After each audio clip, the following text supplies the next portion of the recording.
So we're supposed to start on an emotionally engaging tone, Brad? I think it would be wonderful. Yes. See, you watch the dial. Well, the point I was going to bring up to be emotionally engaging is we had a talk yesterday. Of course, I found it necessary to contribute as many curse words, and I shared it on our Signal group Uh-oh. for how many curse words that I threw out there. I think it was our Signal group, one of our Signal groups. That's an NLI team. What about the staff? Did I put it in the staff call? No. So wow, I swore a lot yesterday. How can I spin this around and blame it on you? I don't think I can. I try that. We call it a Hebrew lesson. I try that as often as possible, and I appreciate that. It doesn't work. I have 41 instances. That's very impressive. From my usual teams. With the SH word getting 8 and the F word getting 9. But it's very colorful list. It's much longer than usual. And apparently I hit a trifecta at 12 minutes and 55 seconds of the F word short, the F word plural, and the S word. And then at 1826, I got the F word and 2 S words. So emotionally engaged moments. Well, you know, some things just need sort of emphasis, don't they? I mean, don't some things just need emphasis? I suppose so, Curt. I can't argue with you. No. Well, you can. You're choosing not to at this moment. Oh, it's true. So, in my effort to curse less, I'm not helping. Well, some of these things just need emphasis.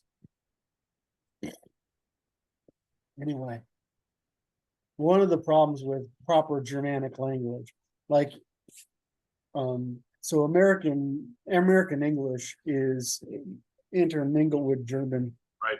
German, and so we have a flatter response than the British do, or certainly the Celts do, the British do, the English do, rather, and the Aussies do. They have less inflection. In the South, they've still got the inflection, right? They still use highs and lows and things like that. But in New England and the upper part of the country, we don't tend to do that. So, but if I can't do if I can do it off the top of my head. But they used to talk much like we do, right? Their speech in Victorian England was much closer to how we speak than it is to how they speak today. Can't remember when I'm supposed to use the rolling R, but so it's funny that they've gone with the posh, right? They're trying to the posh, the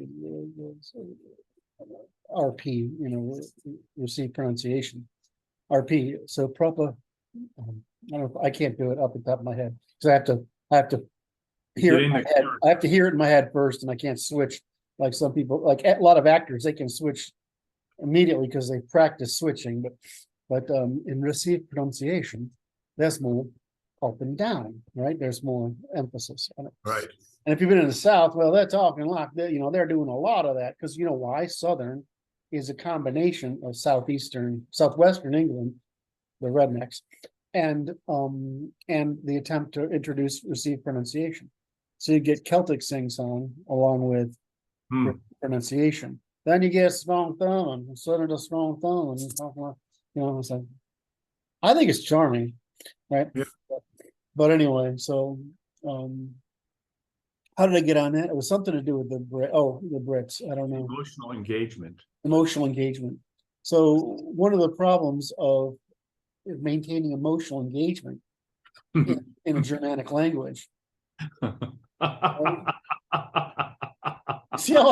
You see I brought that around? I forgot what I was doing, and you brought me back. But I I did have an arc in It's mind. like, you gotta be careful when you're getting the Vikings engaged.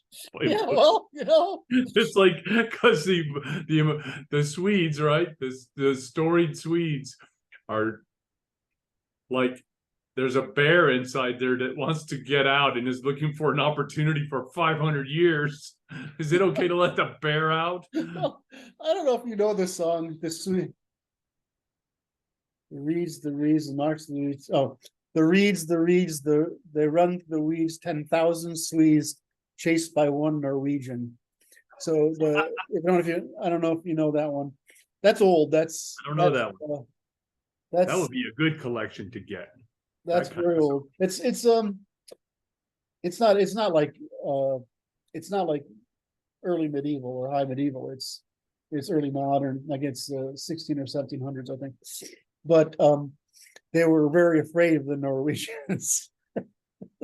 Yeah, so the Norwegians got in trouble. This is interesting because they, on their ski jackets, the ski team, Yeah. I think it was the ski team, and it's like they had your favorite symbol.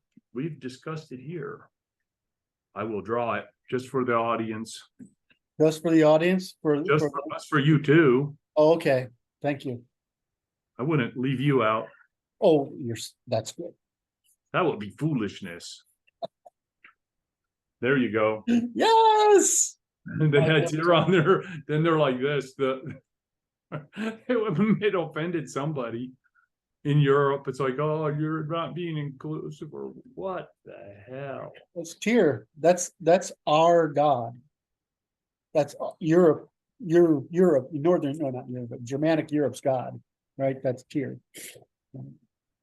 Well, you see it in Sparta, right? I mean, Yeah. that character is alphabetic, but I mean but it's the same idea. Hmm. Oh my. Yeah, so I kind of saw that, and I'm like, this, it's like, oh, it's like, so the girl got in trouble at the, I don't want to deviate from course because we're supposed to do work today. But yeah, well, we're warming up. We get a few minutes. We'll allow ourselves a few minutes to warm up. The girl in the college got in trouble because she said, in a paper, she was talking about biological women. And the term caused her to fail. The course, she failed, the professor failed her. And the professor was rebuked by the university or college or whatever. And then the university or college took it back. So they unpunished the professor for failing the student. And I'm like, she's just not allowed to talk about something that she wanted to talk about. And so she has to sue them, or she has to leave them. We have to make lying, coercion into lying illegal. It's really not hard. It's very easy to make coercion into lying into illegal. This is all it's necessary. Because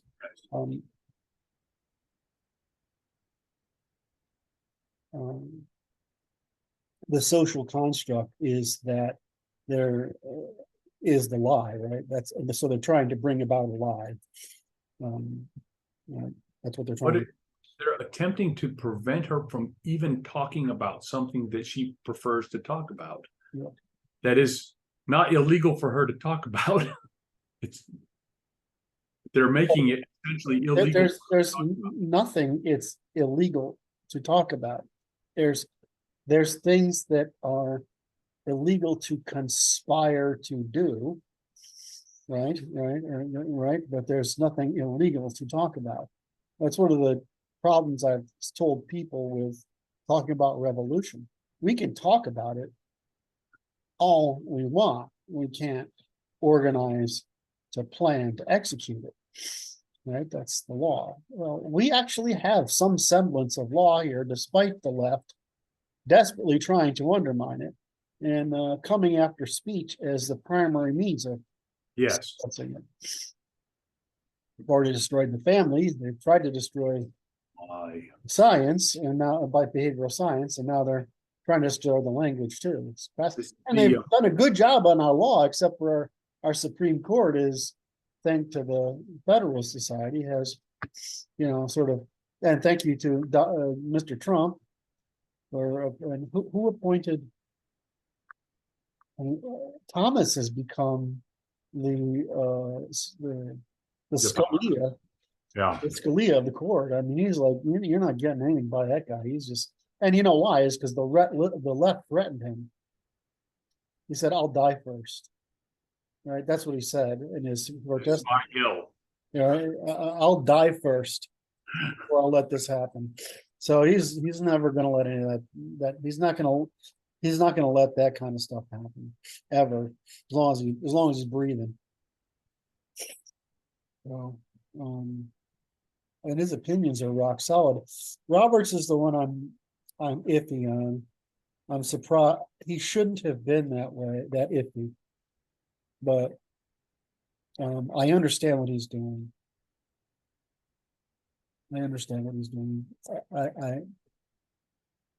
There's a difference between being wrong because you don't understand, right? Wrong because you're ignorant, wrong because you don't understand, right? Which you could argue the same thing, but it's not quite the same thing. Right. Wrong because you are interjecting bias, your Right. bias. Wrong because you have in the complex weave of moral considerations, your judgment is that X is a slightly higher priority than Y. Yes. And so he's in that sphere of, I'm not sure we want to go that far. Whereas the other members of the court that are from the Federalist wing, they are saying that's not our job. Our job is to shut it down and force the legislature to achieve consensus, concurrency, right? Not consensus, concurrent consensus, right? Achieve concurrency, rather than have the court be in the process of litigation, right? Of legislation. That's right. And so, the liberals don't like it, but they're like, we're for democracy. Well, if you were for democracy, well, first of all, you would want it to be put through the legislature. And if you understand that we don't live in a direct democracy, we don't live in a majoritarian democracy, we live in a concurrent democracy. And that's the other thing I've worked on pushing out there this year is concurrency. Yes. Then they are like, well, no, because we just want what we want. Or that's their whole thing. When do we do what year was it we did the I want I don't sign? When we were doing that, I ran into the video the other day. We're going, I want. I mean, it's like a bunch of ducks quacking. And It is. It's just like you got to sign what I want, I'm quacking about, and that's all it is. I want you to know it's frightening for me to see. Now I understand you better, and I see what you see, and I don't like it very Oh, good. it's somebody It's like, said, you don't know how right Curt is. He's more right. It's awful. it's awful. Awful. What a state we're in. Oh my. Somebody else said that yesterday. He's like, when I can't remember the exact words, it was along the lines of, the more I understand, the more I don't like it. And I'm like, well, I'm joining. That sounds like you're on the right trail. It's not like I like it either. It just is what it is. I don't like gravity. I'd like to be able to flap my wings, my arms, and fly like a bird, right? I mean, that's not going to happen. Well, human behavior is what it is. Oh my, and it is so, but like I say, the trail is not a happy trail, and it is got some dark moments in it, but it's like, it's interesting to watch it unfold. Yes, because you understand what's happening, and it's not unpredictable, really. Well, the problem is we predict in favor of our wants and fears within the capacity to predict, given our knowledge and understanding. But there's a tendency for us to favor predict, there's a selection bias, right? There's a prediction bias, right? And we all have our predictive biases. So we tend to see those things we either fear or desire. We don't tend to predict the truth, which is some interaction between some supply demand canceling function between the two of those, right? Right. So you were saying something. So something else, what else happened? I was trying to make the point. I was talking about art yesterday, Yes. which I could have sworn I actually did a recording of it, but I must have just thought through it and not recorded it, right? I mean, I did the slide, I've outlined the whole course, I've done the slides, I published the slides, so that now I can just say, go look at these. There's 48 slides. This is art, right?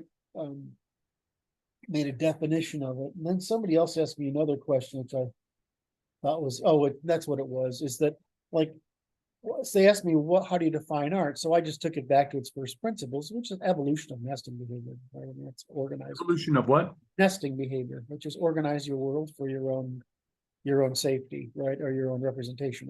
It's mine, right? Yep. Well, art evolves from that to tool making, to tool expression, to right, to the many ways of we express ourselves. But whether it's, most art, what we call art, is either decorated craft or craft producing decoration. And then there's meaning attached to it, which is the other dimension of it. And so you have these things, but really it's nesting behavior, which is safety, identity, safety. I can be comfortable and relaxed here. I can make it be alien familiar. It's tool making, right, which is us modifying the world.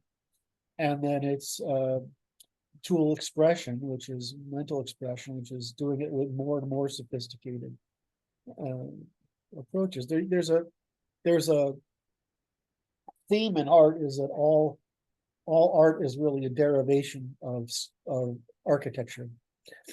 And that is the monumental art, the high art tradition, right? So we won't have beautiful art again until we have beautiful buildings, is basically the argument.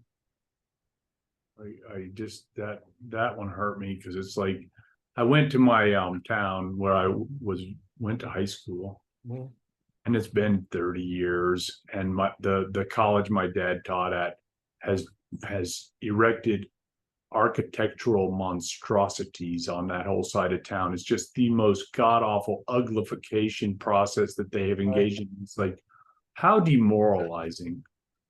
It is. You really can't do better than stone or brick. Brick's even in many cases better than stone. Very hard to do better than brick with terracotta applique. It's almost impossible to do better than that, because it's always the hand of man. Everything's hand, and it can be made into natural and various aesthetically pleasing, that are, because they're made by hand and at human scale. No matter the scale of the building, there's a human element to it, and it speaks to the wow, and people can do this, right? That's what it's really saying, is wow, humans can do this, or wow, we did this. I mean, it's a very profound feeling. You don't get that when you walk. You walk to a skyscraper, it's like great, but we have tons of data. People actually hate living and working in them. So I can't live and work in them because I have the genetic vertigo, right there. So I can't help it. So despite having, I had one of those. I think I told you this. There's a picture of an office in Bellevue. It's the 28th floor of this building on the top of the Bellevue. Bellevue's comes up out of the lake, goes on a hill, and then flattens out. So it's this very triangular wing of this building that goes out into space basically. And I had that office, and it was like having a nervous breakdown going to work every day. Just was not a good fit at all. Like they're like you're in charge. You need to have the. I'm like I just can't. I'd rather have a fucking cubicle, right? I just cursed again. I'd rather have a That was a cubicle. good catch. I was wondering if you were going to catch it yourself. I'd rather have a cubicle, right? I mean, it's the same thing when I build most companies. Is like I know I got to have an office because it's like a thing, but I actually do most of my work probably in the common areas. Like I would spend most of my time if I could Hmm. sitting out in the lobby on the couch with my laptop. Well, first of all, I'm highly accessible, right? It's not intimidating. It's highly accessible, and and it but it my part is well sort of low. It's you're not achieving the status. You're going, well, that's in your fucking heads, right? I mean, if I have status with the staff, I want it to be because I've interacted with them and I know them. It's not right, Right. or I'm competent. It's not driven by Which fucking office? position. Excuse me, I just did it. Which office I just had? What I have, or some title I have. Anyway, so how do we get on this long arc of I see. We go back to you begin to understand, right? You can see, oh, he's not only right, it's like worse than It's just profoundly right and unavoidably right, and then you when you understand it, you can see the expression of that rightness extending out further, and it's like when you see further, you don't have to like what you see, and it's unfortunate, and that's where we are, and that's the reality that we inhabit, and it's okay. And it's gratifying, but at the same time it's like, okay, we're just it make I was considering the I talked about it with Curt before we got started recording, which is the tweeter that I call Kronos was damning Winston Churchill for the destruction of the British Empire, and I'm like, well, he earned it. And the nature of the crime and the costs imposed upon our peoples is just so outrageous that it's never going to be repaid. Yep. And that's okay. We have to work from here after having been so robbed. It would be very easy to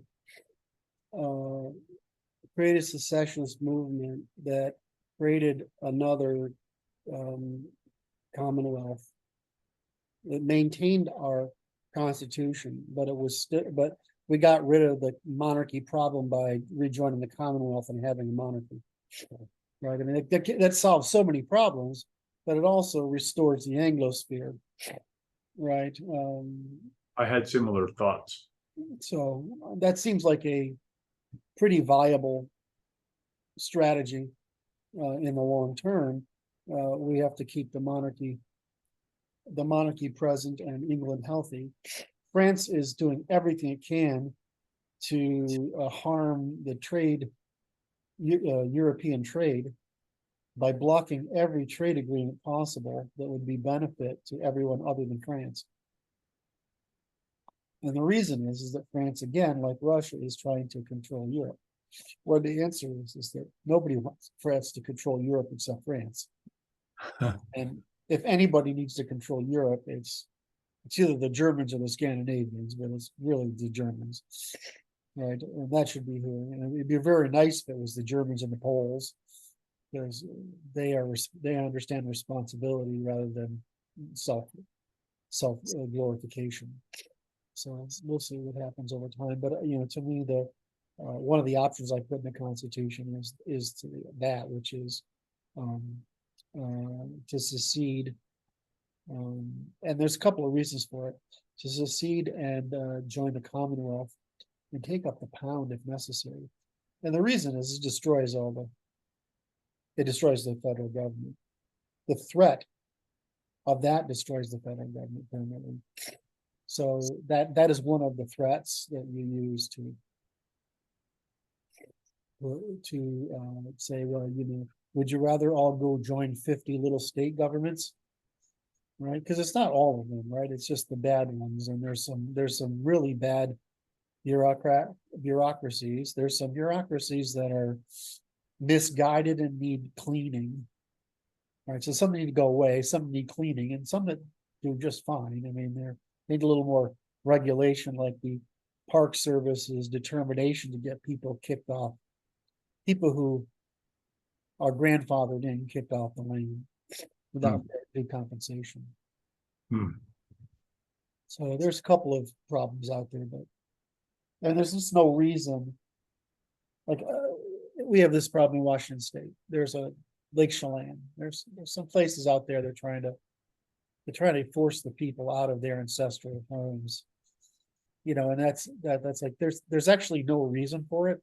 You could say I want to constrain further development. That's fine. Right, but this whole thing of making people give up an ancestral home that where these are settlers is just not okay. I mean, so it's beyond rude, and it's like, okay, here they were doing that here in the West with the Bundy Ranch. Yeah, and it is totally. That's got to be. There's no reason for it. I mean, they can say they have a reason for it, but they're actually using it. They do have a reason for it, but it's all about lining their own nest. Yes. Oh, so in Chelan, Chelan is a place that I don't know that people from Western Washington, like the Greater Seattle area.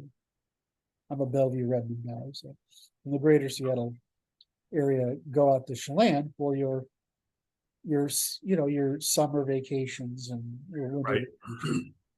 Laura and I, when we first got out there, we didn't know anybody, so we spent a Christmas out there together.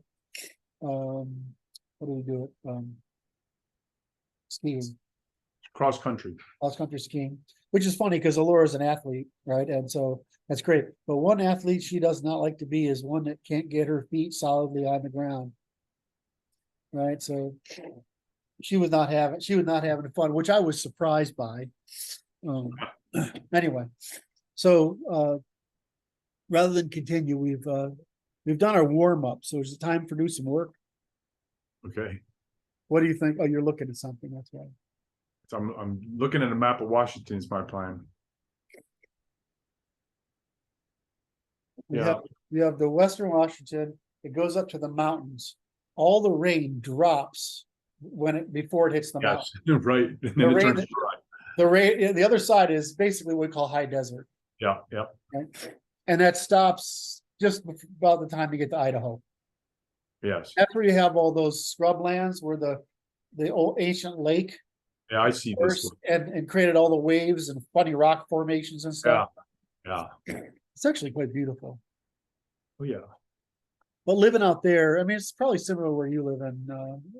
Is that you really feel disconnected from the rest of the country because you are.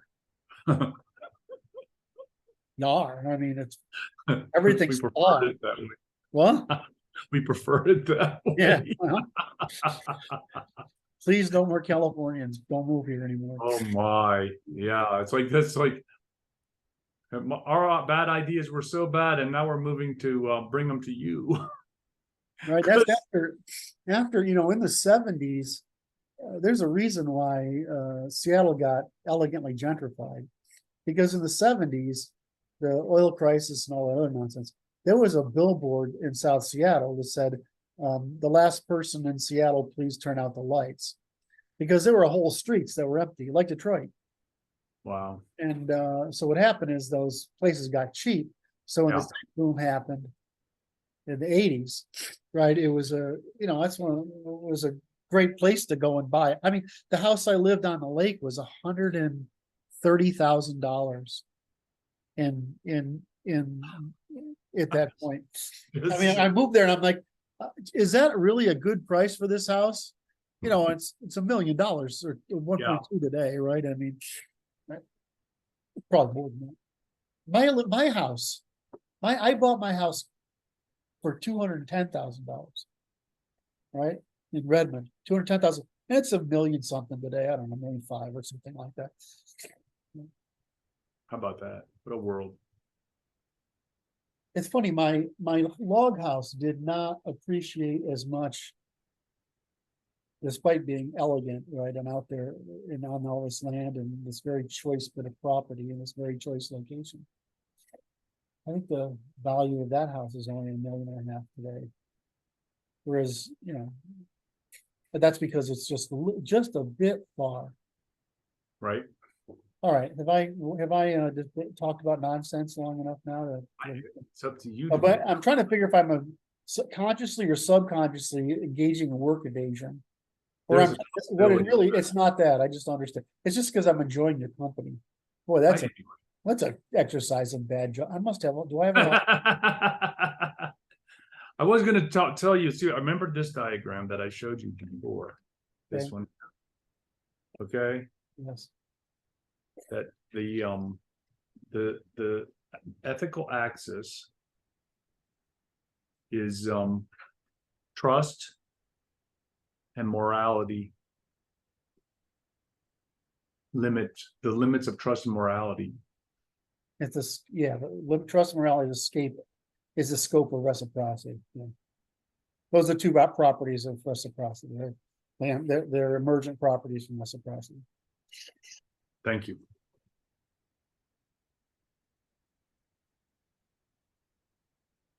I'm writing it down in my book. Because we demand reciprocity in order to cooperate. The result of ongoing reciprocity is trust. What was the other term? Trust and Morality. Trust and morality. Is that we can develop trust and then we can develop morality. Well, what's the difference between reciprocity, conditional reciprocity, ethics, reciprocity, right? Trust and morality, other than a degree of indirection. Like it's basically a description. Oh, degrees of indirection. Question of scale. Of reciprocity. Right. Reciprocity is demand, and those are the products of satisfying demand. So you have the XY, right? The male, female, right? And positive, negative. Yeah. And then so that's the x-axis. You know, y. Well, y is just the area under the triangle, which is anything that's reciprocal produces consistently produces. It's reciprocal, consistent, produces trust, produces the moral conditions, and above that, of course, you end up with virtue, which is redistribution and investment, long-term investment. So what you're trying to do is take these differences between the masculine and feminine productive consumptive bias and find agreements, right? You're trying to find agreements, and now it's the point of my conversation. That's why I drew this picture. Yes. Not Cartesian. I don't understand. It's not like a graph paper. The relations that, does that make sense? Right, it's supply demand. It's actually curves, which are you know. So we use triangles when we talk, but it's right. It's actually bell curves, right? Right. Because you want to have exact. It's not actually a linear function. But they all meet at the lateral aspects. Correct. And then the reason you've got a lower side of the triangles is you can have irreciprocity, distrust, immorality, and evil, right? You can have those things too. And so what's the difference with the positive and this accumulates energy, and this extracts energy, right? And this is positive, negative. It's disturbing that it's just physics, and the only thing is there's so many words involved in us negotiating all this stuff across all these different. Get back to this. You know, just so many. Anyway, So I mean, we like Brad likes images. I like images too. I like the triangle because it helps people think about the fact that everything begins with polarity, right? And the difference between polarity is the opportunity for magnitude, right? Well, It's so simple. it's so simple, it's exasperated. Well, like I say, I've been doing this for 2.5 years, and I'm like, okay, I'm getting up. Like, oh, I see. I understand what he means by property better. Yes. Like, wow. So what you're saying is I've spent most of my life trying to write a paradigm, vocabulary, grammar, and logic of how to express how I think, which I think is how most conservatives intuit the world, right? Yeah. And it's still freaking hard to learn.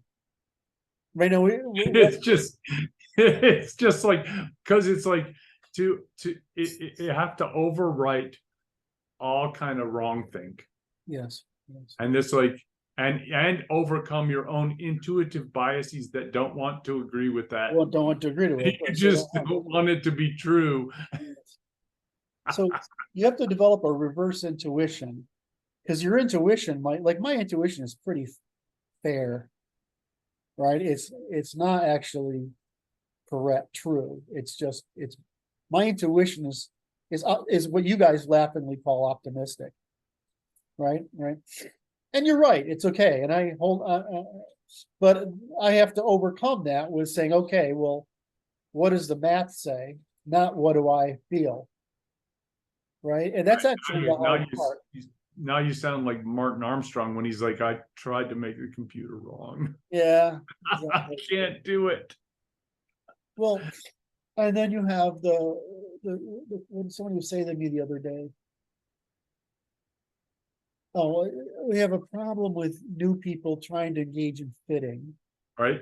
Which is they don't really get it, so they keep trying to fit it, and then they're like, "Oh, this is a triangle." Of course, wait a minute, don't jump on me for yesterday because I was stupid. But I mean, but they're trying to fit stuff into triangles. It's like what the triangle has to reduce to polarity and amplitude, right?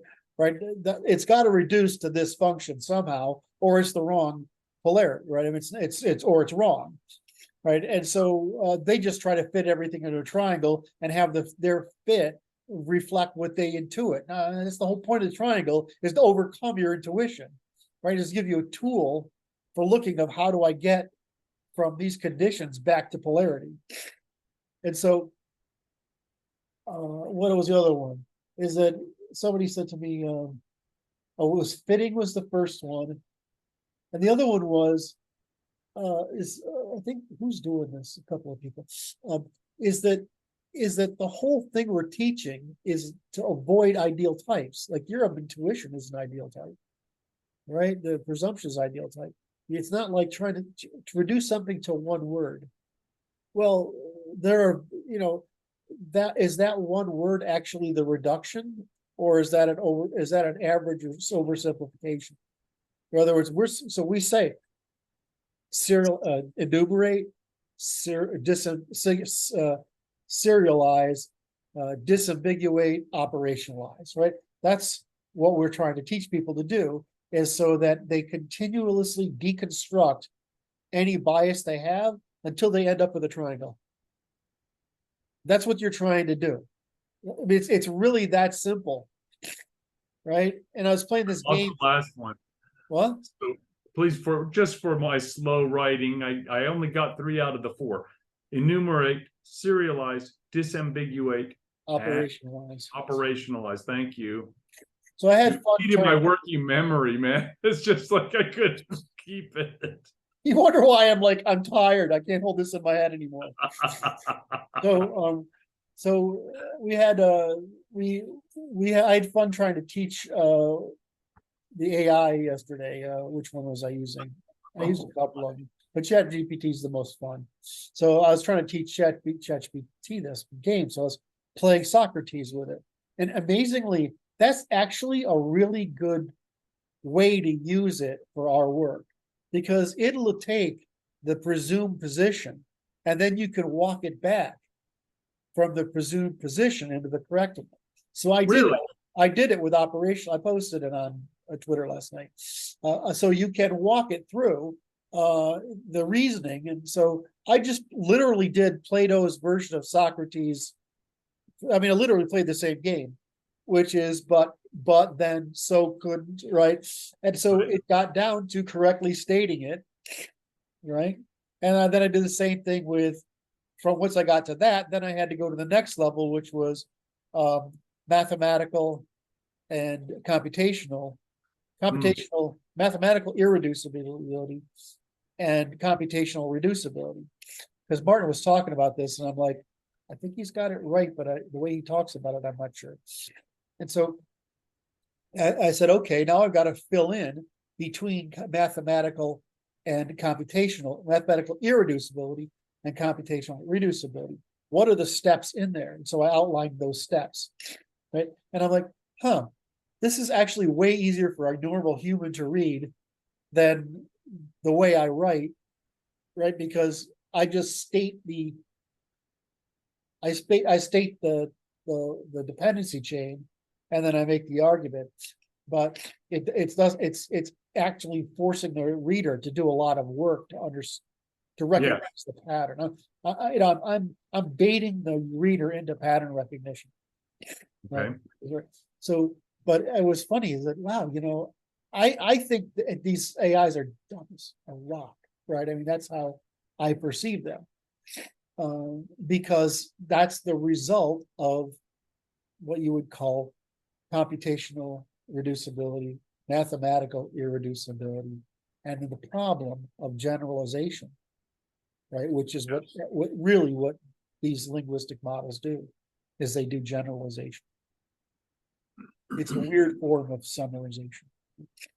And so I think they're stupid because nothing I'm interested in is explain this to me. No, I'm doing the opposite. I'm saying disambiguate this for me. And it can't. You have to help it. And if you help it, it can, but it doesn't know the concept. Right? Yes. You could say, give me more. Give me, explain. You have to keep doing it recursively because its tendency is to do it. Now you can ask it to write a story, write a whole thing on it, and it might do that. And so what I've done before is experimented with what are the steps that would be necessary to do that? Okay, what would that look as like chapters in a book? And if you wrote this chapter, what would it look in this many words, or in this many words, or in this many words? What would it look like? Well, the problem is it's really because most people, it sounds more intelligent when you summarize than right, but it's actually less intelligent. It's just got more knowledge to work from. What we're interested in is disambiguation. Disambiguate this term into its possible meanings. Even when you do that, you get the dictionary problem. And so I queued it on the dictionary problem, right? Which is the way we're doing things. We're doing it. It's called a definitional order instead of, you have a cardinal, ordinal, I'm forgetting one, predefined, like alphabetic order, right?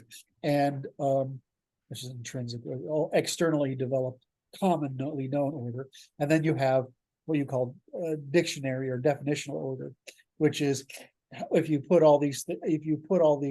collected all the synonyms and antonyms, and then said put these in a series from between limits, right?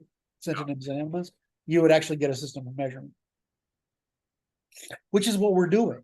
Now, when it gets so that it can do that, I'll be impressed. I probably should play with it a little more because I might be able. I mean, if I was on the team, I could write something that would teach it to understand the disambiguate concept, the continuous recursive disambiguation concept. Unfortunately, it retains the context for you as the individual user, but it doesn't. But not for generalization. Not for general. It doesn't bring it into the model. Oh. So, and I don't know, but anyway, so that's fascinating. So it's pretty cool what's going on. But I was really satisfied with, okay, this is a way to, this is a useful thing for us, which is ask it play Socrates, right? Create a dialogue, Socratic dialogue, which is, what does justice mean? And then you work through it by leading it. The problem is you have to be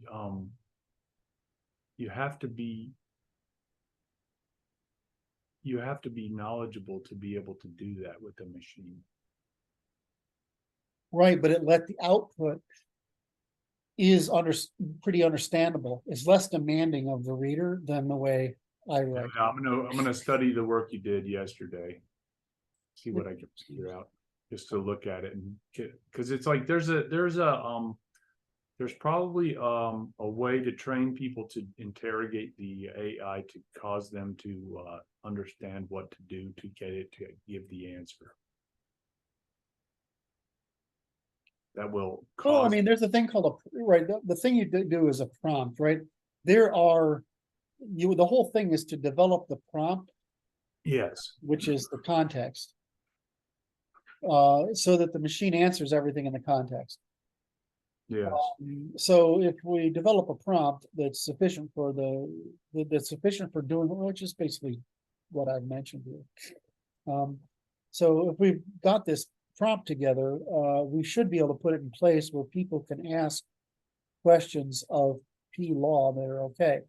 The problem is that it is not good at sequential logic, right? It's right. It's okay at sorting, but it's not good at sequential logic. So while I think it could probably disambiguate, when you get down to things like mathematics and counting and whatever, what they're doing is right now is asking the machine to write the code to do something and then use the output of the code in its answer. In other words, it can't think without creating the code to do it because it needs the model of code to do it. And so I was sort of thinking, well, it's possible for us to create a triangular ternary logical wayfinding function because there's not that many rules, right? Right. Right. And so it's possible to create a ternary logic prompt or at least have it read a document. Right. One of our, it's probably more than one, right? And they're getting up to where they have enough tokens where in the next year or two, they'll have enough tokens to do that. In other words, they might be past tokens by then too, because that's a possibility. If they get to where they have the tokens there, then we could put in quite a bit of our work that's structured. I might have to read it. I might have to organize this class differently, but anyway, we could put in our work like that and then write a prompt to make use of it, and it could do both bits. Yes. So it might be possible to get the AI to do what we want it to do. Right now, it's basically a marketing tool, right? It's helping marketers produce content with greater variety faster. That includes the graphics and whatever. I don't know who thinks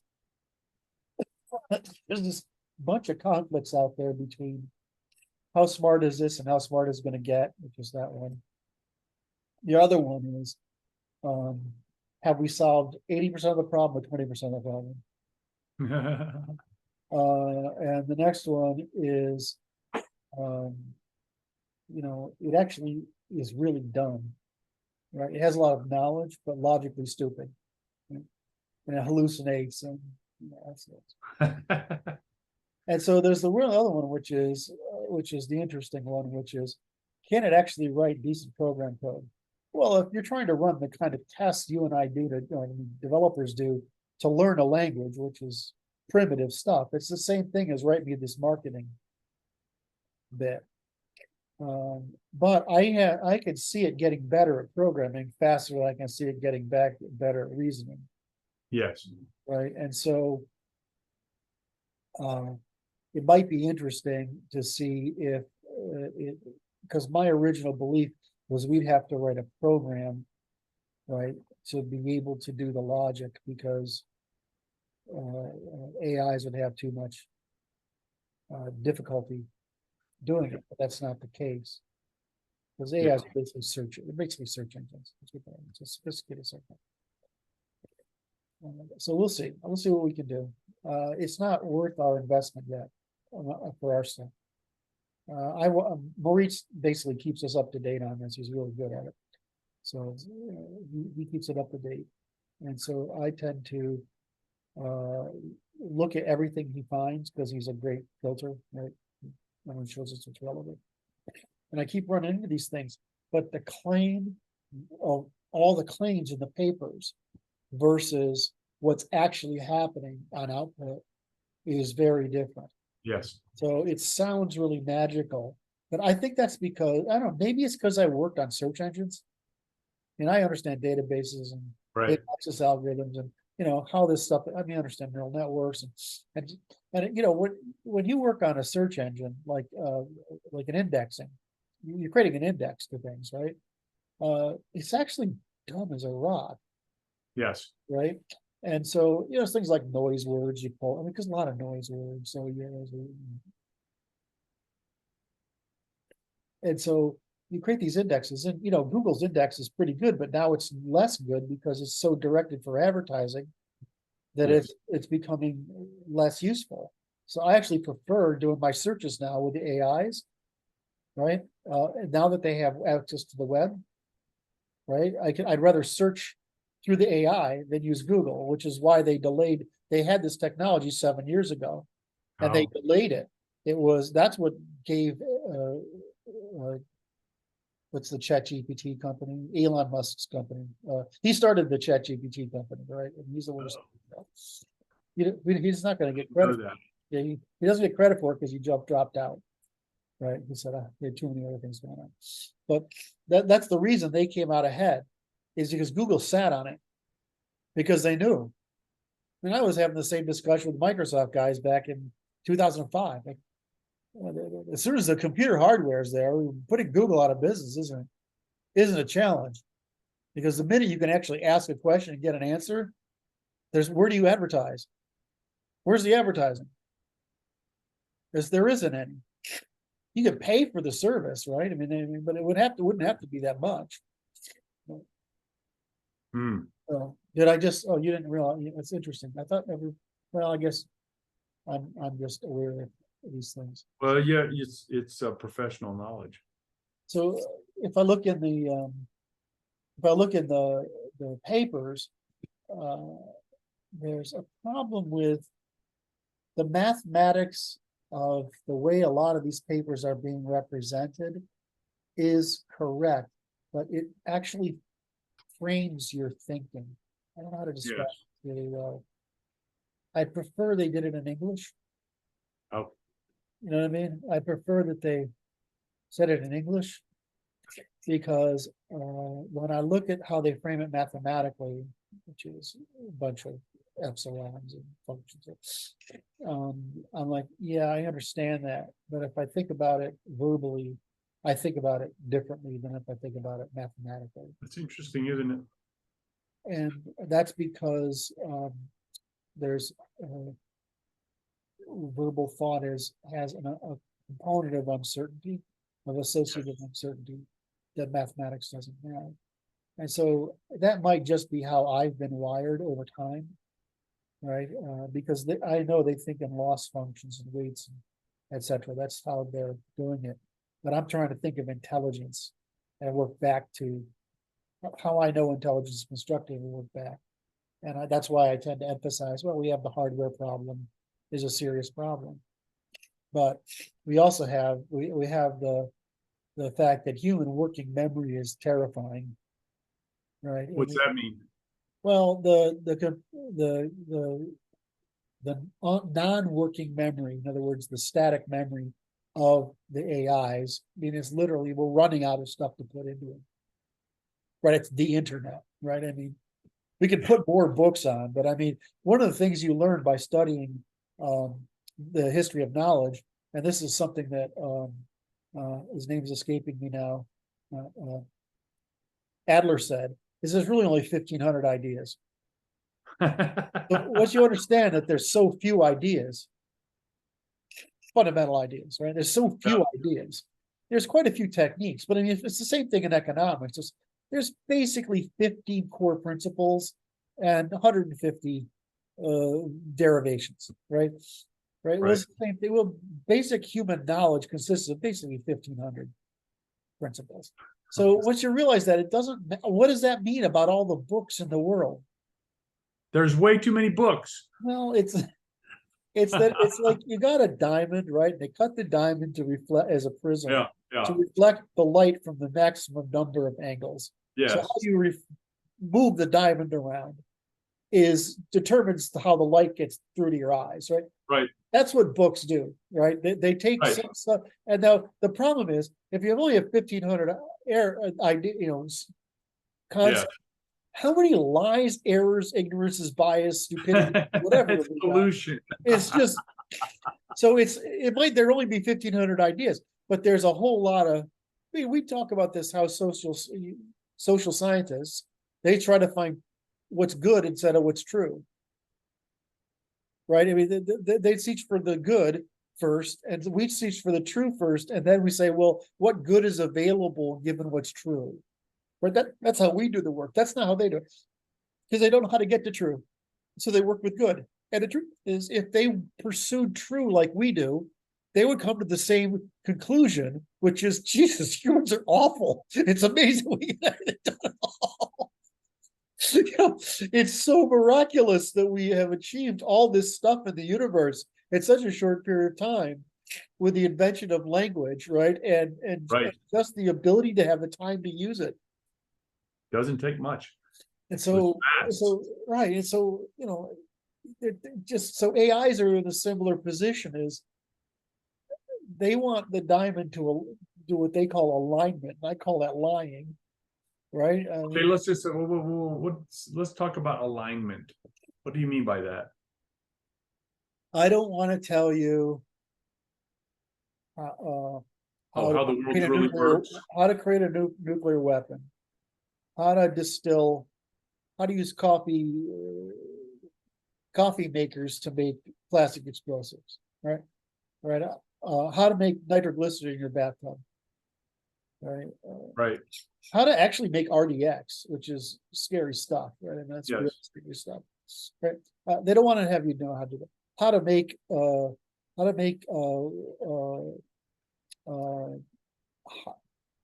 pressure cooker bombs, right? They don't want you to know that stuff. Why? Because first of all, you could get it places, but they don't want you finding out about it through them, right? That's the answer. Right. I understand that. Right. The second thing is there's things that each country has that they don't want their citizens talking about. But not so much, it's far less here, but certainly many other countries. So they want to say, they don't want to have it say things that are going to get the technology base in trouble. Right. So it's a skittishness. Right. And then the third thing is they don't want to spread child pornography, right? They don't, crime basically. So we talk about terrorist risk. We talk about political risk. We talk about like how to rob a bank. Right. Like I remember looking into this because there was a bunch of movies about robberies. I'm just curious how much of this stuff is. You can go on the web and basically get a step-by-step tutorial on how to rob a bank, an armored car, a liquor store, jewelry, right? I mean, it's all out there, right? But they don't want it coming from the AI because somehow that makes them responsible, whereas the guy out there is right. So they don't want it coming from them, and they don't want to get into pornography or sex trafficking or child anything that with children. But the problem is they got it into woke, which is they don't want to say something that's politically unpleasant. In other words, they're still a commercial enterprise. So they want to say, it won't answer a single question on IQ. I just want to know. It won't talk bad about the bankers. Right, we're talking bad about anybody, and if it does, it will dilute it down and prevaricate. Like, of course, this isn't always true and whatever, and people have it. No, people don't have the best ambition. Matter of fact, people have selfish interests nearly at all times, right? I mean, so I mean, and so in my work, I find it really frustrating because I work in what you would call behavioral sciences, which is cognitive science, psychology, what we call psychology, which is how we evaluate things, and social science is how we express our biases and cooperate, and economics how we measure it, and law is how we resolve disputes in it, political systems how we organize the production of commons using it, and war is, international relations, strategic relations, and war is how we resolve those disputes. And I work in this spectrum, right? I just skipped over language and stuff there and logic there, but you work at these things, and it lies about everything. So I have this fun whenever I'm working with, my twisted sense of humor. I know it's a machine, but I still find it funny. So I say, I just hate it when you lie to me, right? And then it says, I'm just an AI. That's like that's it's like, I'm just an AI, and I'm supposed to do this and that. Like, so what you're saying is the thing I always claim, which is hiding behind plausible deniability. Responsibility avoidance. Right, responsibility avoidance. So that's what it is. It just annoys the hell out of me. And I guess if you're one of the people who walks through the world and you don't have the tools to disambiguate these things into first principles so you can understand what's actually going on, you sense something's right or wrong with it, but you can't really say this isn't right, right? But we can say, well, it's a responsibility evasion, which in this case is lying, which in this case is harming the informational commons from which we all make decisions. Well, we want what Elon wants is a truth AI. We want an AI that just tells us the effing truth. Now, it would be okay if say, I can't involve you in the assistance of a crime. Right? That's okay. Right, because it's a truth. Right. But I'm not, but it's I'm forbidden to do this. Right. As opposed to give you the waffle lot, right? I mean, it just annoys the heck out of me because it just feeds this infantilization of the population. Yes. So it's just I hope Elon's gone he's hired his new CEO now. And so she's in place now. She's getting her feet on the ground. I don't know what's going to happen. So he's sort of gone quiet on this issue. And now he's going to sue Facebook, right? Because they're going to put out a Twitter claim. He's like, well, if you put I don't see what's a suit though. How do you have a suit? Because these things are protected. They're protected. They are? Yeah, sure they are. Oh. So it's an analog is I have somewhere, I don't know where it is. I have a patent on the dumbest thing you can imagine. I mean, it's a user interface concept. I didn't file for it. I got put on it because the company filed for it, right? And I'm like, there's no way this should be patentable. Because it's a logical conclusion. There's only 5 permutations. Why is this patentable? Well, it's the same thing. Well, but I don't know if you weren't around for this. You probably were. You're old enough to be around for it, but it wasn't a part of your world. But back in the days of when we were still working with DOS boxes, right? We had Lotus 123, and we had Borden Quattro, and I can't remember what else was out there. There was a bunch of others, VisiCalc, whatever. Yeah. But there was a lawsuit over the menu choices. Yeah. Right. And I'm like, how can there's only right. Your arm only bends this many ways. You can't patent. It's just So it's like patenting the language or something. Well, it's like something that you go out and you try something in the market, it produces a standard. And it's like, well, okay, well, this you've made the standard, so the learning, I don't need to create a different standard just to enforce a learning copy on you for arbitrary reasons, right? This is the whole problem with interfaces, right? Right. You know, I mean, it's one thing to say you can't, I should be able to tell your brand from mine. That in 3 seconds, or 3 seconds, 1001, 1002, 1003. Should I be able to tell a fake Versace from on, right? If I can't in 3 seconds, that's a test, right? That's the empirical test, right? And it can't be because you got experience. It has to be random sampling of people. Can you tell the difference between? Well, I mean, I can tell the difference between a Mac interface Yeah. and a Windows interface, and they structure the world, they structure their worlds differently. But even if, but there are attempts to make a Windows UI look like a Mac UI. I mean, you can Yeah. download them because the shell is an application that sits on top of the operating system. Right. Right. So, I mean, I mean, as long as you can tell there's a difference, I mean, it's just a style, right? It's a branding. Right. It's not a, that the fact that they work together, they work the same way, that doesn't mean anything. So it's the same thing as there's too many patents. Right? I mean, there's patents on the dumbest, and the little tchotchkes you buy, they advertise on like home, what are those goofy channels, home shopping? I mean, Yeah. I know they exist because my mother, when she was alive, God rest her soul, would occasionally go there. And sometimes I thought just to torture me.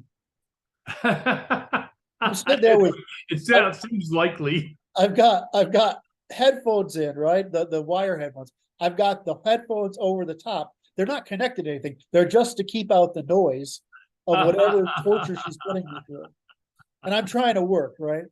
And sometimes I think she's putting that out. YouTube is putting that out just to piss me off, right? But those tchotchkes, right? And I should confess this. I wrote some of the early software for managing those kind of commercials. I designed it, right? For the back it was a long time ago. But I designed the software that helped you buy airtime for those little commercials, right? That sell crap. And the whole time I was doing it, I was like, this is awful, but it's fascinating.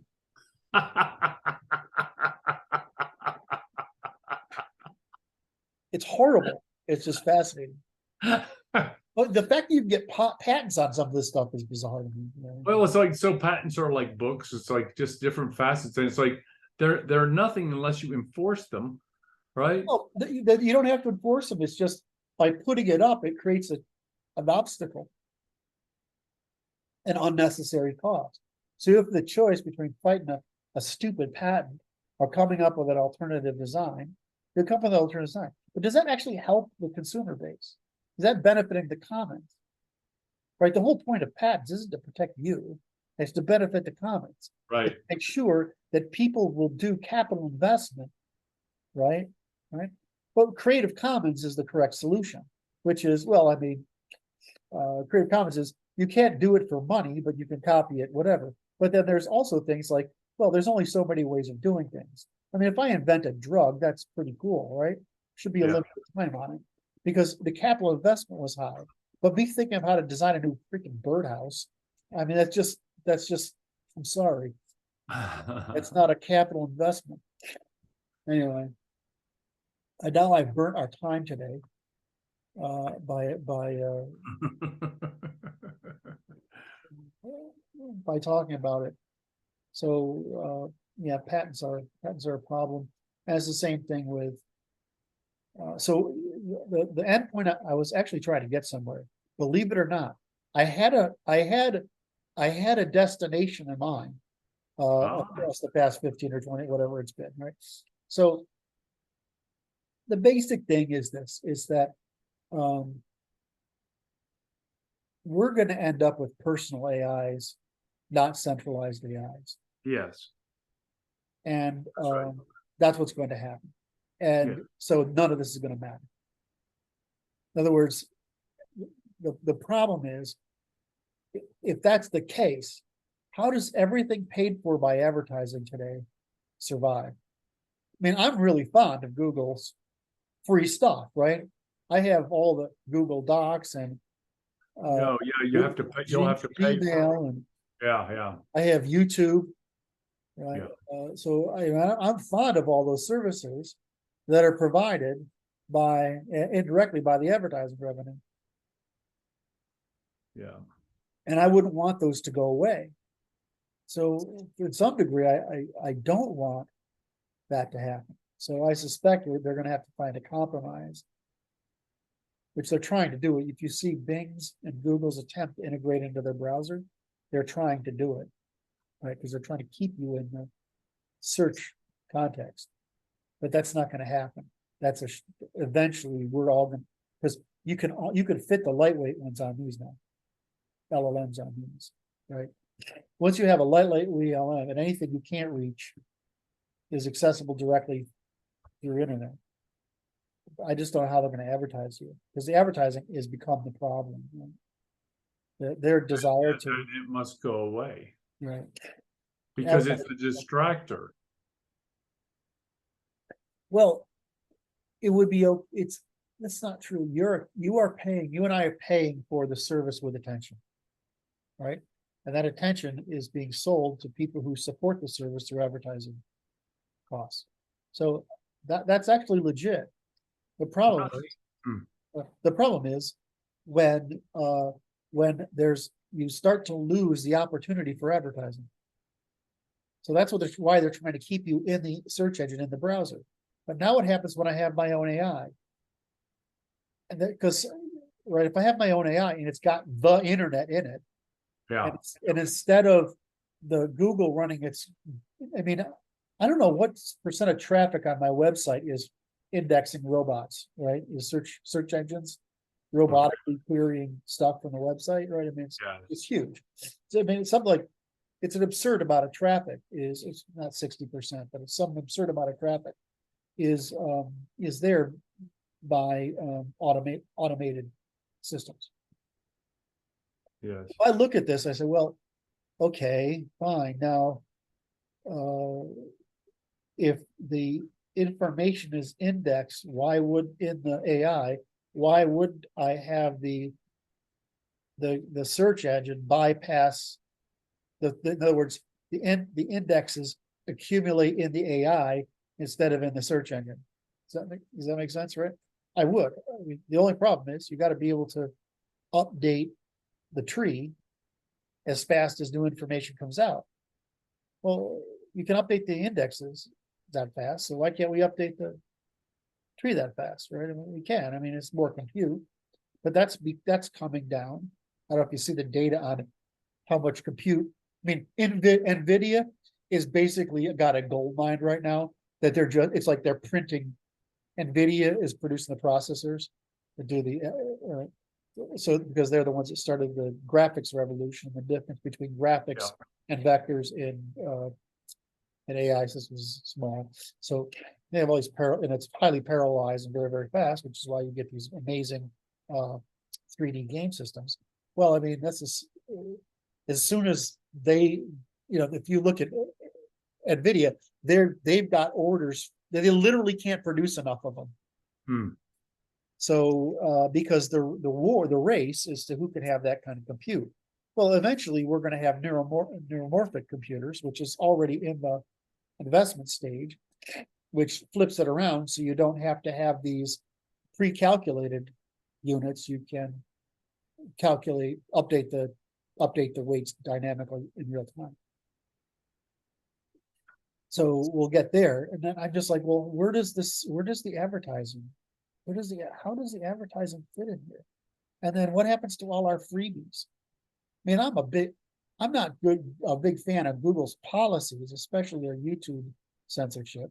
But I mean, if they went away, it'd be like the telephone system going away. I mean, even stupid stuff like you don't realize how much of our DNS system, our lookups, like you type in a URL, how much of that's being processed by Google. It's very strange.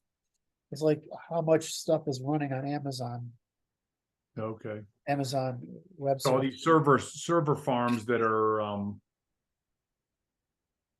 we utilize and we don't, this being advertising is driving the processing power Right, and so, of common use.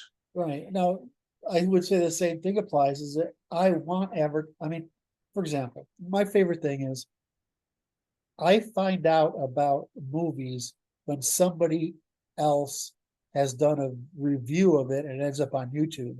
I never find out about it because the advertisement never gets to me. So I subscribe to all these sites that produce, they're not actually reviews, they're summarizations. Yes. Right? They're summarizations of movies. Well, I mean, pretty much everything I find that is like my late night go to bed watching material comes out of those lists. But why didn't I know about them? I'm a target audience. Right. And I don't know, right? Well, it's because the cost of reaching me with something I want is too high. Right, but they will send me stuff that I don't want to see. In other words, none of us object to advertising we want to see. Oh, I see. So this is selectivity bias. There's the economic incentive to expose you to a minuscule chance of being interested versus the economic incentive to give you what you want is misaligned. Yeah. So we're going to have them here. Yeah. Can't remember, does Apple have? Yeah, you don't think they have an Apple AI, an AI chip in these yet? They have them in these laptops. It can get really scary, powerful AI chips in Apple's. I mean, it's amazing the performance difference. It's unbelievable, and the difference in power consumption even more so. Yes. So, so I mean, they're going to get it in. If they haven't got it here, it's not something I'm tracking. Matter of fact, I don't. It's like I just got rid of my 2014 phone, right? Because the software won't update anymore.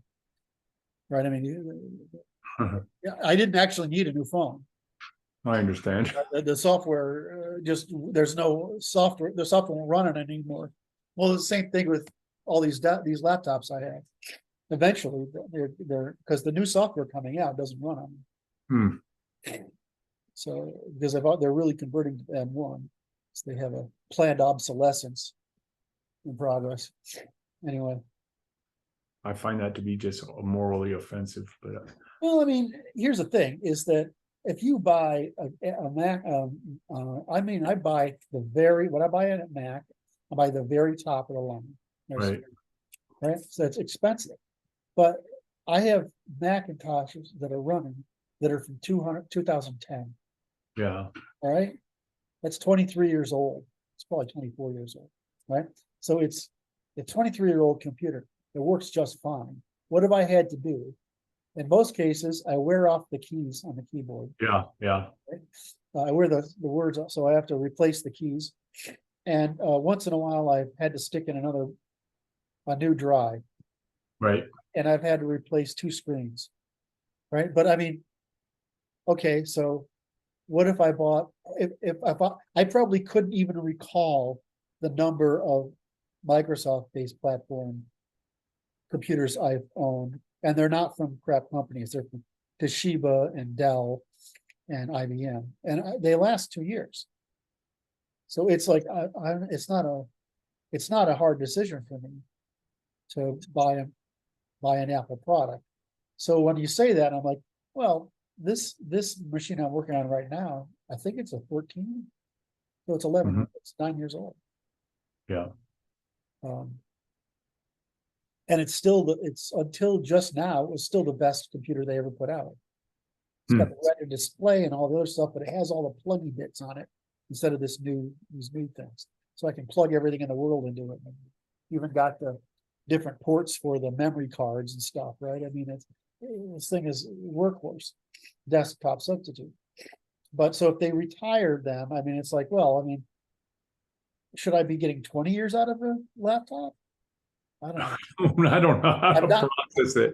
I'm getting more than 2, right? I mean, It's like there's a certain function which is hard to come to grips with as a man, which is this is that all tools are finite in their long lifespan. yes. It's like, And it's really hard because you look at something like a hammer, you're like, how you wear that out, right? I've got, until I moved to Ukraine and got rid of everything, I had a hammer that was my father's when he first got married, and my grandfather's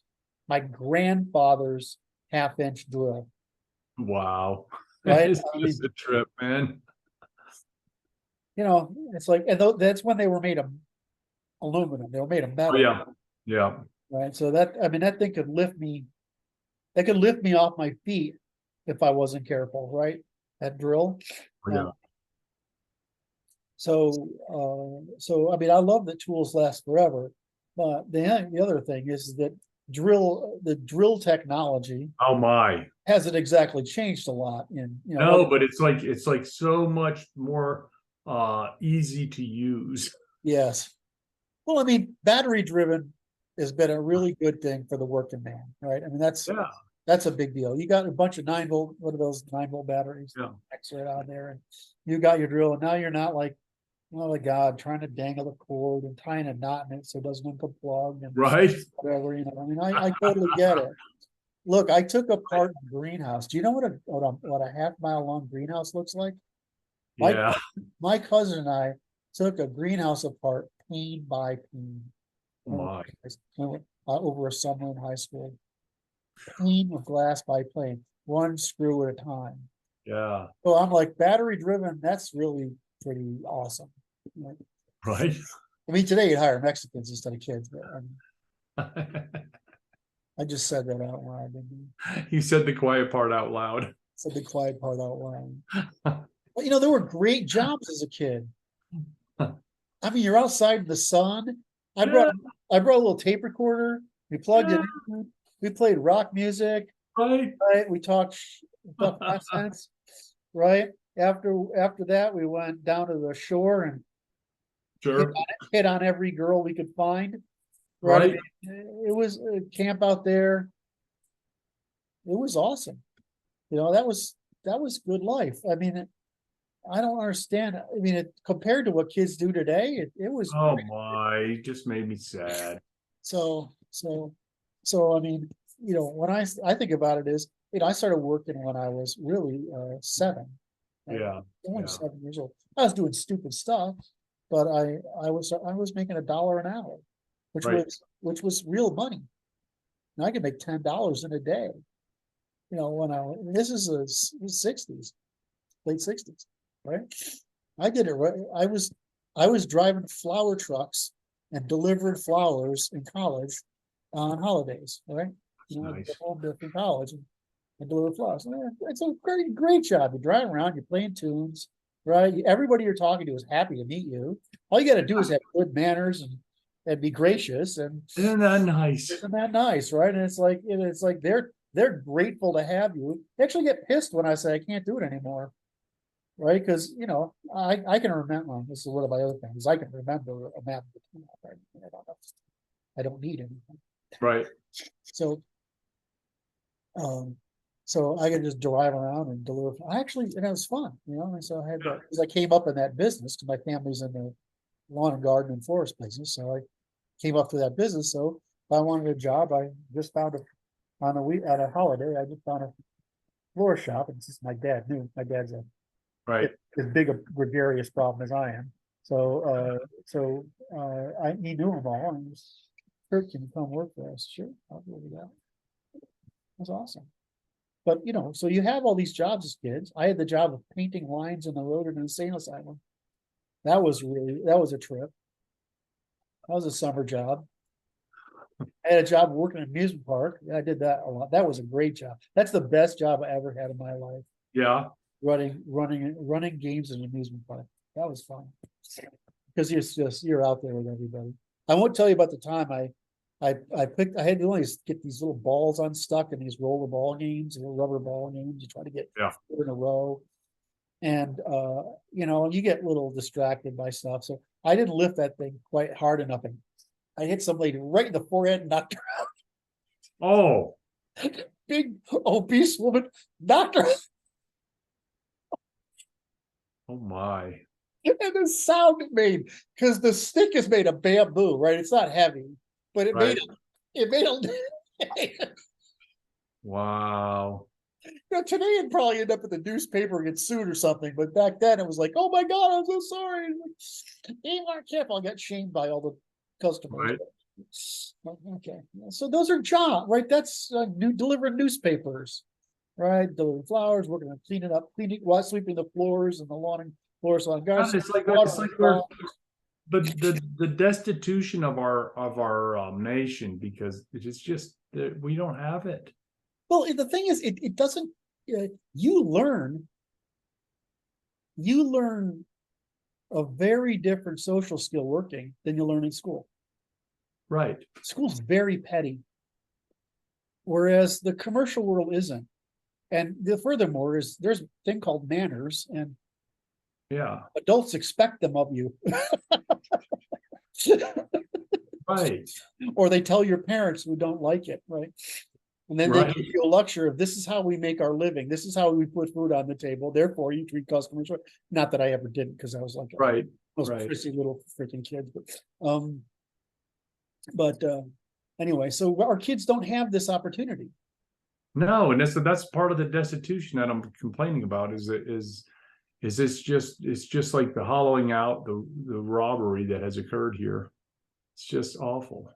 And it goes to, our dear fellow, our institute fellow, Saint Luke Weinhagen, and his mission of making sure people have basic human competency.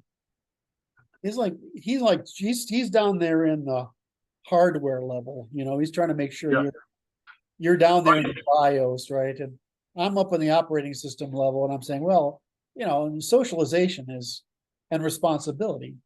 That's what you're trying to produce. Right. Education is just a way of saying, can I learn how to calculate in all these different domains? That's what education is calculation, recording, unrecording, calculating, and computing and calculating, using different rules.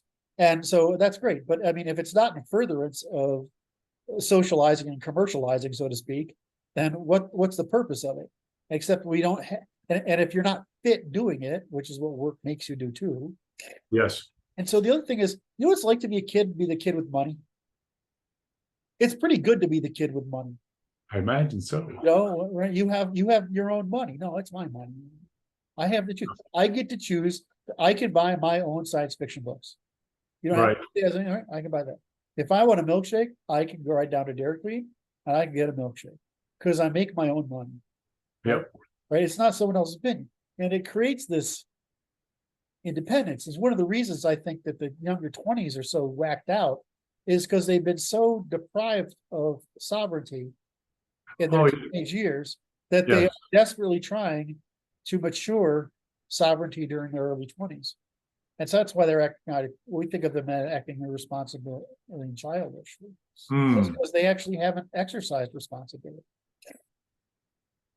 Right. So they're trying to develop, or they're doing their best impression of what they should do to get it. Right. And when it's a different time for them in their development, right? You want that development to happen between 11 and 16, really. Right. And from 17 to 21, you want to be able to demonstrate competency, and from 21 above, you want to be able to exercise competency, and hopefully by the 30s and 40s and 50s, profit from your competency. Right.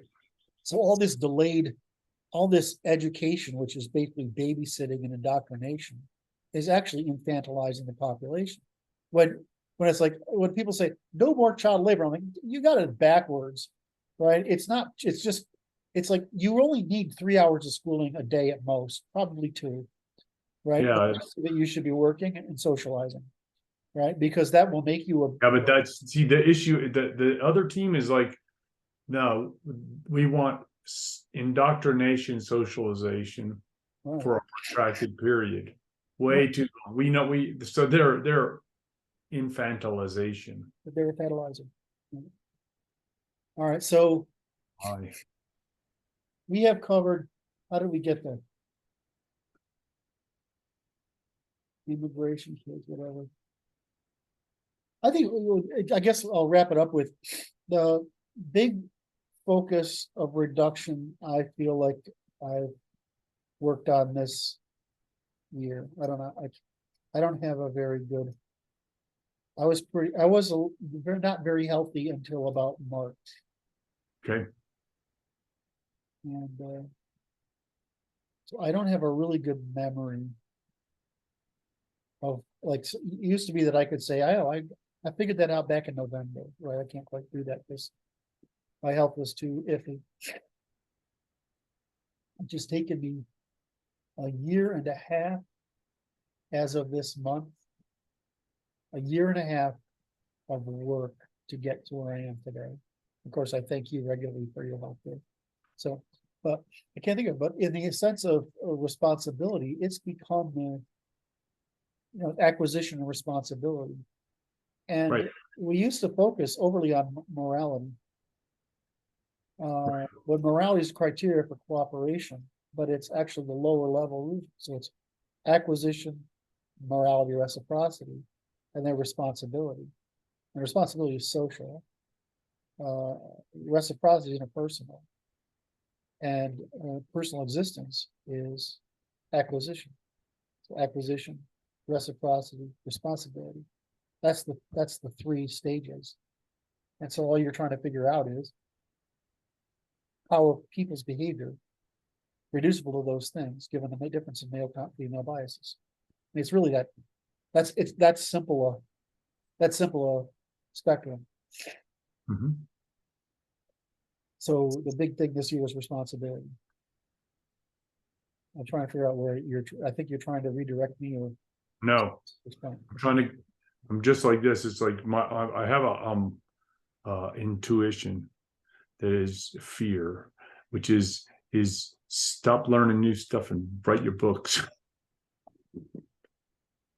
It's just such a hard thing, man. It's like the book about everything. Oh, but you say that, but it's because we're working on writing the books that I know this. Okay, I know. I recognize it as an unfounded fear, but I'm like, just, Oh, I mean, it's a legitimate fear. It's what my mother was complaining about. She's like, it's going to take you a while. that's awesome. I want the audience to be aware of how proud I am to be categorized My with mother. mother. That's just two people who know me well. But it's like, what have we done in the past couple of years together? We have made this dramatically more accessible, which was the problem, right? Which we mentioned earlier. Because I see the grains of sand and I need somebody to help me describe the beach. Right. And so you've been amazing at that. Thank you. And if you look at, say, Martin and Brandon and Luke's progress, you see, now Gabriel, certainly Jacob. You look at these people and it's like, well, they're moving along at light speed. Right. So I have to, can I say this? Is because he's going to watch it so I can tease him. I have to correct Martin once in a while. So. He's hard to man. Well, he's going to tease me because he corrects me too, right? I mean, I understand.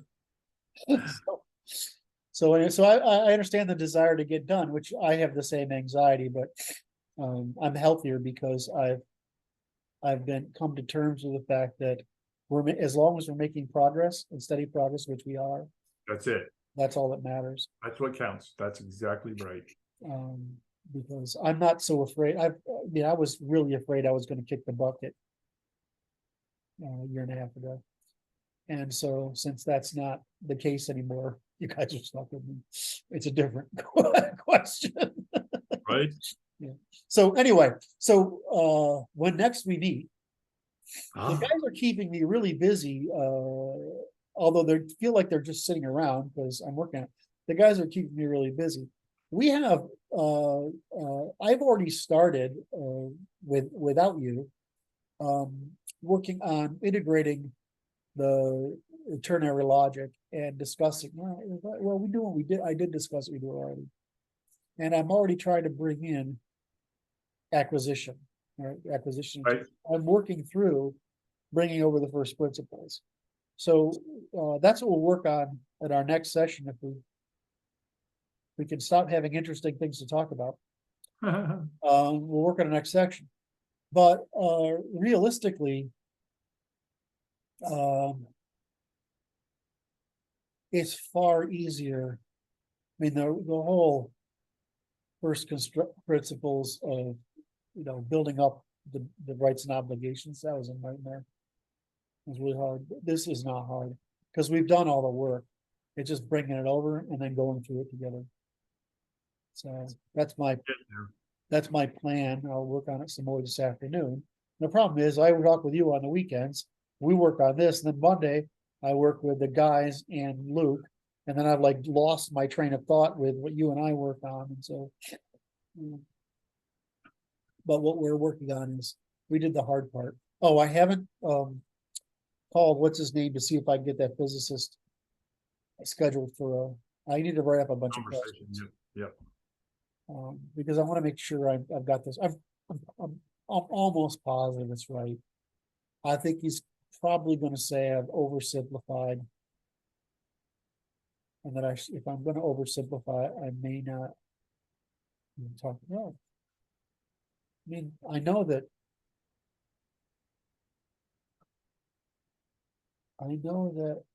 Sir Roger Penrose would agree.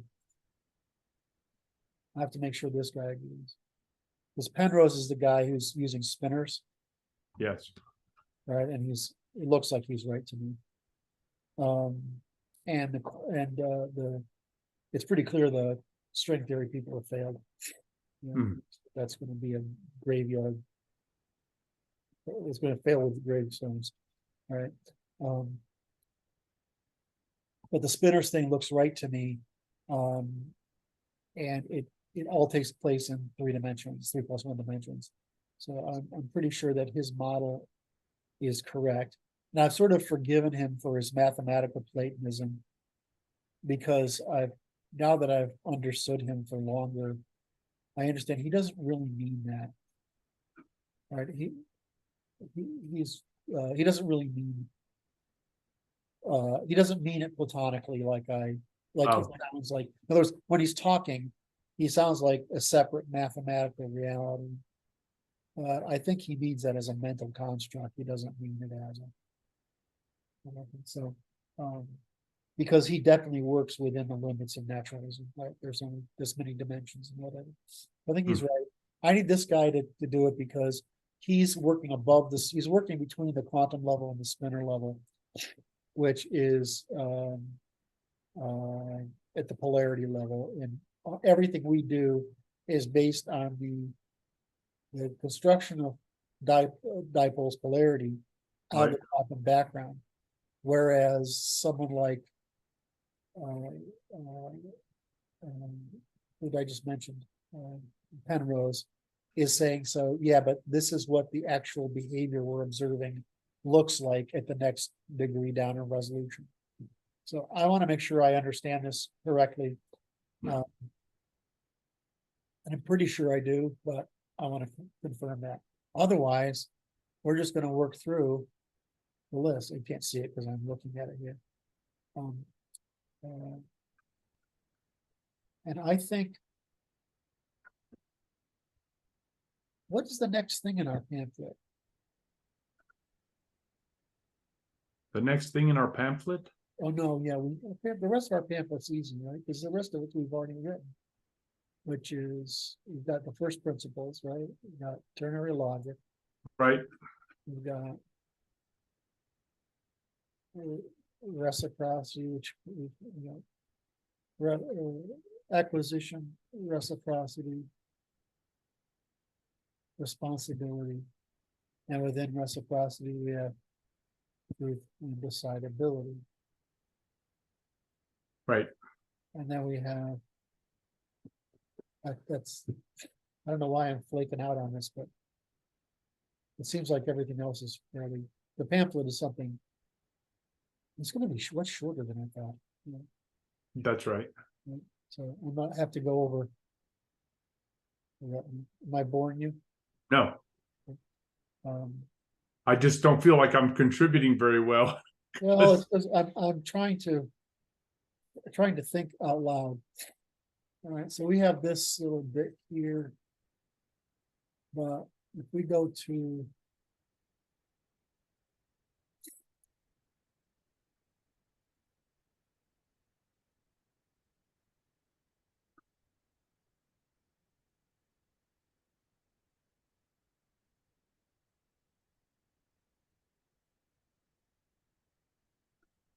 Because this is mostly the pamphlet.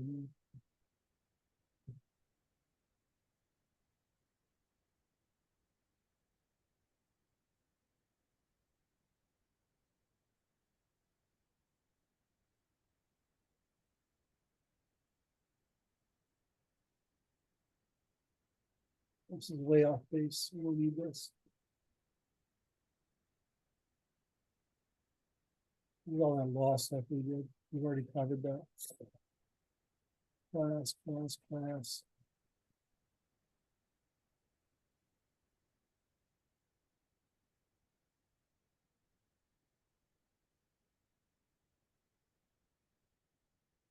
I'll have to go over my notes. Yeah. Here Yeah. we go. Yes, yes. Here we go.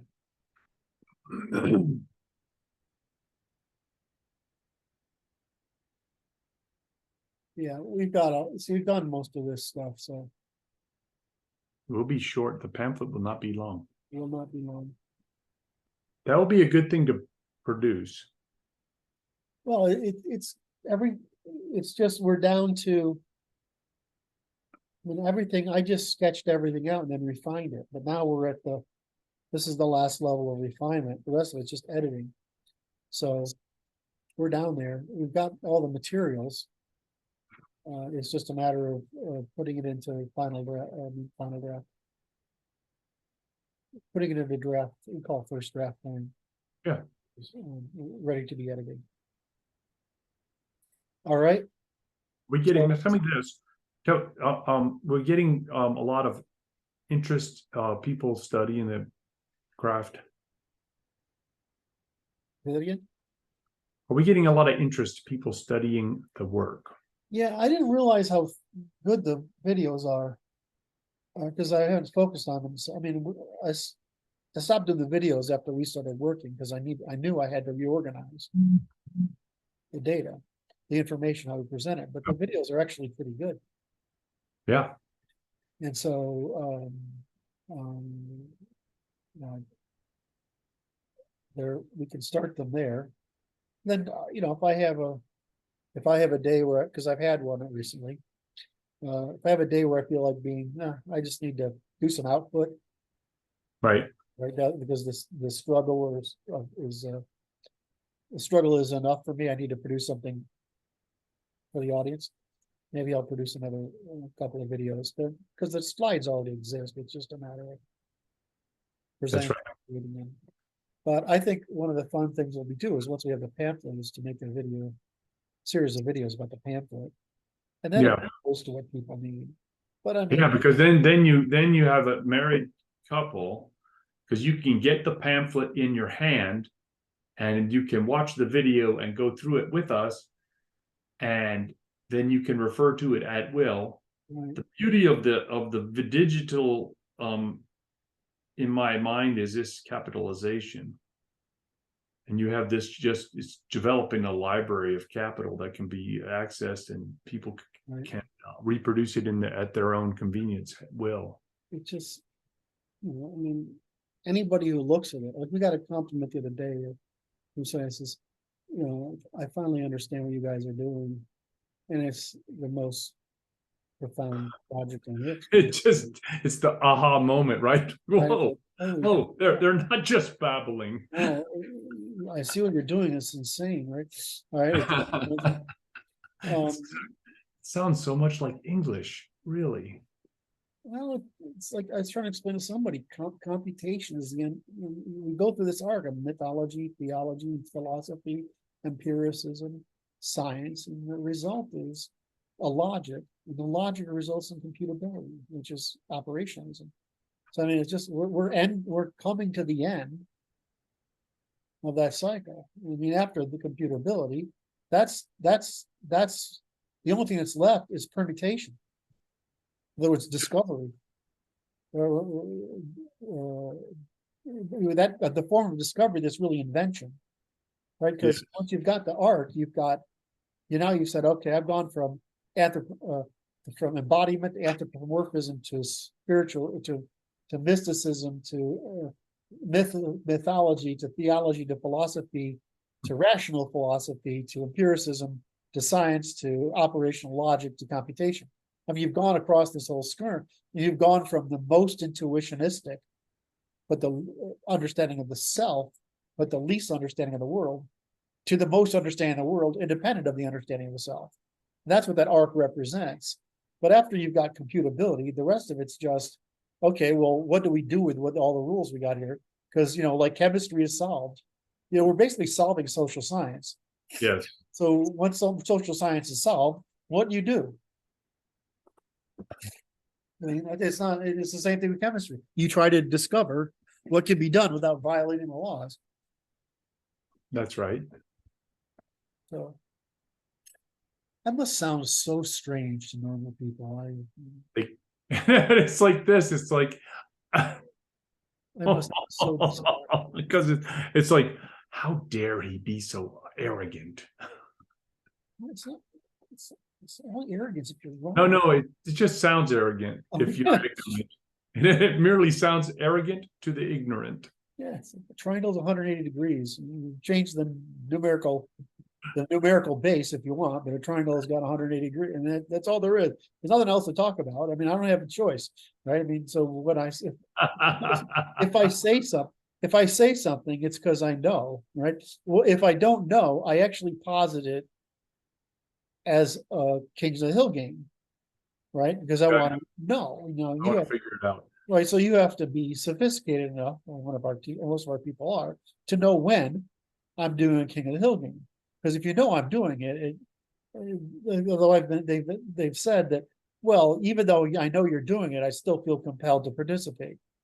Right, so that's when I'm doing it right. But I mean, if I don't know, that's what I do. I create a King of the Hill game. But otherwise, if I write a proof, it's because I know.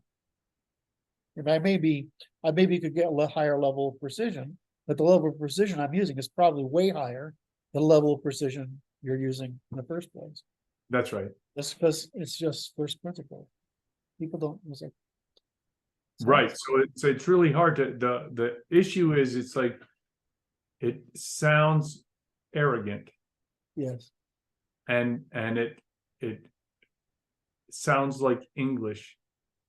And it's very difficult. You can perceive a difference, a distinction between what is being said in this paradigm versus that paradigm. Yes. But it takes work to be able to adopt the new paradigm, is all it is. I can imagine smart. I wanted to. You put in a lot of work. Yeah, it's just, it's different. If I have to do it for 30 years, right? If I work at this problem for 30 years, and somebody else has to work at it for 2 years, or 2.5. That's nothing. That's nothing, right? I mean, so the bushwhacking was the hard part. and it was the problem. I got it here from an eyebrow or something sticking around. But it's like the countries that the West modernized over 400 years, really 600, right? And China modernized 30, right? And we're trying to make the Muslims do it against their will, right? And so, I mean, you have to look at this and say, well, of course it was easy for us because we gradually went with it, right? And it was still a struggle for us. We had revolutions, we had crises we had to get through, right? Right. Forcing people to go through that in under a century. So I mean, I understand it, but it's the same thing with what we're doing here. I've been working on this. I mean, Andy asked me how long. I mean, I always think I started doing this project when I was 11 or 12, right? I just didn't know that this would be the end of the result of it. Right. I deliberately what? I deliberately chose to do it in around 1990 somewhere. I thought it was 92. It was actually earlier than that. It was around 1990, right? Wow. I started working in political work in the 70s, and I was a Right. teenager, Yeah. Yeah. right? And I started putting out essays and stuff under the Liberty Papers is what I was writing at the time. When I was in my early 20s, and always been a troublemaker. And then, but you know, I went to sit at city council meetings with my dad when I was in my Right. early, late single digits and early teens, right? So I understood the political system. I used to sit in courtrooms for entertainment because I figured I might end up in law, right? I go, who the hell does that? What kind of person does that? Right? So, you know, I've been working on this a long time, but really it was in around 1990. I mean, I understood the problem. I worked on AI in the early 80s. In the late 80s, I was writing legal AIs, right? So by 90, I said, I got to solve this problem because the talking head problem had gotten out of control by the Democrats.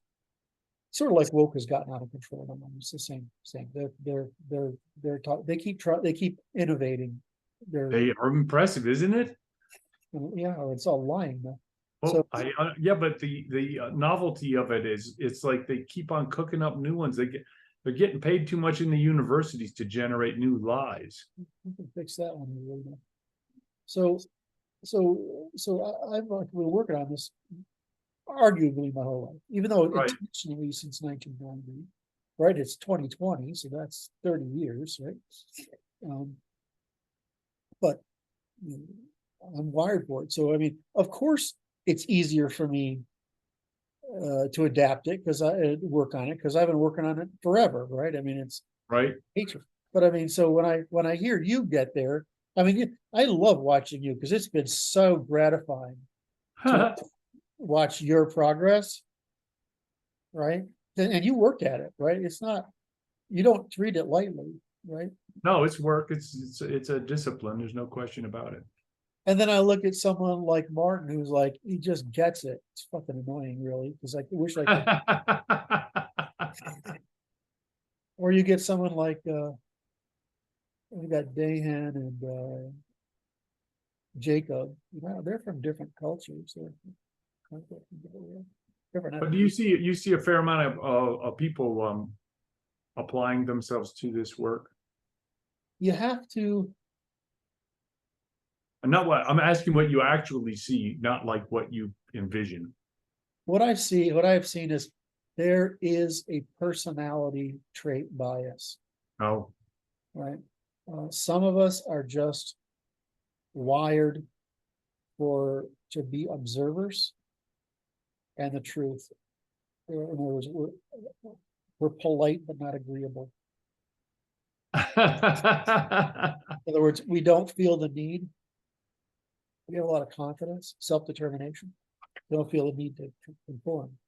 So that's what happens. There's a flip side, someone like Martin, who used to be pretty progressive, and he hit a wall with it and he had a conversion. Hmm. And that was the opposite side.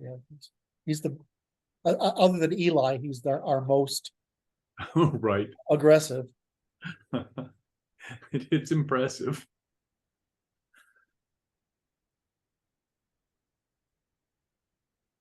So I see it as you can teach it to everyone if they want to learn it. But the people who select for it are the people who select for truth over face, over agreeableness, over whatever. And there's basically an observer mentality. They basically have high IQ, relatively high IQ, and an observer mentality. Those are personality traits. So I expect that what happens is as it becomes more useful. Yes. So one of the reasons we want this core group of people is to demonstrate that it's not me, right? It's the method, right? You That's can't right. learn it, right? And once those people can learn it, then you just got evidence. And then once we become able to apply it, other people will want to use it. So we have to go through this evolutionary. It's not like you can go sell it explicitly, No. right? No. You have to demonstrate it and generate demand for it. Right. And that's kind of what I'm asking. The question was, are the people demanding it? That's Well, we get new people all the time, and the biggest problem we have, honestly, is that Twitter is a lower population than Facebook. It's a smaller population than Facebook. In some ways, it's better, a better population. In some ways, it's not. In some ways, it's a too small a population. There's only a lot of people use Facebook, and so you can reach a lot of people with just one insight. Whereas Facebook is better at sharing your ideas. Whereas Twitter is no algorithm keeps groups together, tends to reinforce a network, which reduces conflict, but it also reduces opportunity for integration. The other thing is that there's only so many nerds in the world, right? I mean, they're a limited resource. So we do everything important, but it's really it's just turns out to be that way. Everything important is the product of autists to some degree, which is surprising to me. It shouldn't be now that I know the data, right? I mean, the inverted IQ curve makes it obvious, and the personality traits make it even more obvious, right? So I guess I should find it so surprising, but it is surprising that there's more. I mean, Adam Smith is, Gates is worse than I am, right? I'm about the same as Elon, maybe I'm just a little better, right? But Adam Smith, I mean, he was Immanuel Kant. These are hysterical people, right? These are real nerds. And now look at Darwin, and right? Like he's sort of extreme. He's a relative, basically. Distant relative by it's old. Anyway, same fruit doesn't fall far from the tree, so to speak. Right. That guy's a fucking nerd. Right? I mean, he's just absolutely a nerd. I mean, you have to be a nerd to think like that. I mean, you've got to be on the spectrum. Normal people don't do that. Right. So and I have a lot of compassion for Darwin because he wouldn't publish either. So I'm not going to publish until I'm ready to publish. He only published because other people were starting to catch up. Right. For me, I'm like, I'm doing this to tweak you a little bit. See if I can get. I'm trying to tell you you're right. Yeah, right. Is that because of that, some of us need a little pushing. There you have it. And so I'm complimenting you. All right, so we sorry. I said that was kind. Thank you. Yeah. All right, so we didn't get to work today, but that's okay. I'm going to try to work this afternoon on bringing some more into it anyway, and then next week, or if you have another opportunity, that's right. Have a work session. Right. You have real responsibilities in life, and you're a responsible individual, and so I can't monopolize your time. Whereas I would love to monopolize your time every single day. Well, here we are at the moment. We'll do it again on Saturday. Do your thing. Do please hit like and hit subscribe. And do hit the notification bell while you have the opportunity. And always leave the comments below. Do your you thing. You want me to do it again? Yeah, I want to do it. You! I'm talking to you. Do it. All right, I love you. Thank you all for listening. I hope this was an enjoyable discourse for you. I enjoyed it. All right, bye-bye.